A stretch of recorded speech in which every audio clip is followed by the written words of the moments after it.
Hello समस्त praise the Lord प्रभु जीशु ख्रीष्टर मधुर नाम ख्रीष्टिया नमस्कार आओ प्रभु को धन्यवाद दूसरी पुनः बार ईश्वर वाक्य कहवाई चाहे वास्तव में प्रियर मंडली ख्रीष्टियान जीवन में सबुठार जदि अधिक किसी आवश्यक अच्छे ताऊँ ईश्वर वाक्य आओ प्रार्थना।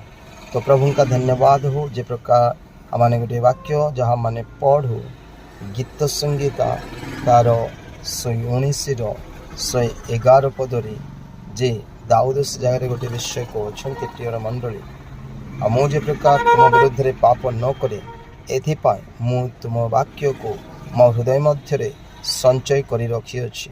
आज जगत में पाप बढ़ू अच्छी तेणु प्रभु ख्रीष्टियान लोक मैंने प्रभु को जाना लोक मैंने विश्वास करवा लोक मैंने पाप करने इच्छा करते ना और पाप करवा उचित नुहे आ सब बड़े से सतर्क रहा यह आम जाना दरकार। तो ये जो पाप ठारू बचापी ख्रीष्ट जीशु आम निमंते क्रूसरे हतईले प्राण देले रक्त झराइले विश्वास कल आम पाप समस्त क्षमा गला।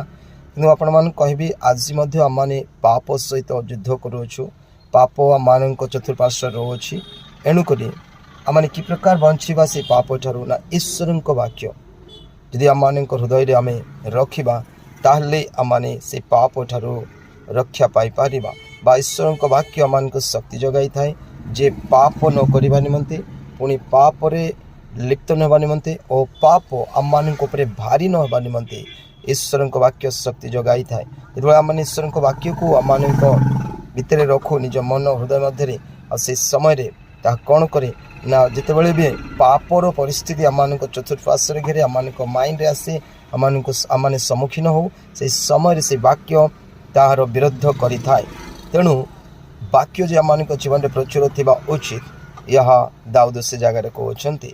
तेणु प्रियर मंडली आज आम ईश्वर वाक्य प्रचुर आम धारण करवा कारण वाक्य को आम हृदय रखा अर्थ यह ख्रीष्ट जीशु को रखा कारण जहन लिखित सुसमाचार 1:1 अनुसार आद्य वाक्य थिले वाक्य ईश्वर संगे थिले पुणी से वाक्य ईश्वर थिले आउ तार 14 पद लिखा जाए से वाक्य कौन है ना देहवंत है। तेणु जीशु ख्रीष्ट को आम हृदय रखुचु जो आम ईश्वर वाक्य को निज हृदय रखुचु से समय आम जीशु ख्रीष्ट को निज हृदय रखुचु। तेणु आम निश्चय पाप समस्त प्रलोभन आउ जागतिक समस्या शारीरिक अभिलाष आम कौन हो पार वंचित हो पार। तेणु ईश्वर वाक्य को आम धारण करवा आउ गोटे विषय पवित्र आत्मा से आम को रक्षा करेंगे आ संपूर्ण प्रोटेक्ट करेंगे जो वाक्य थी। God bless you.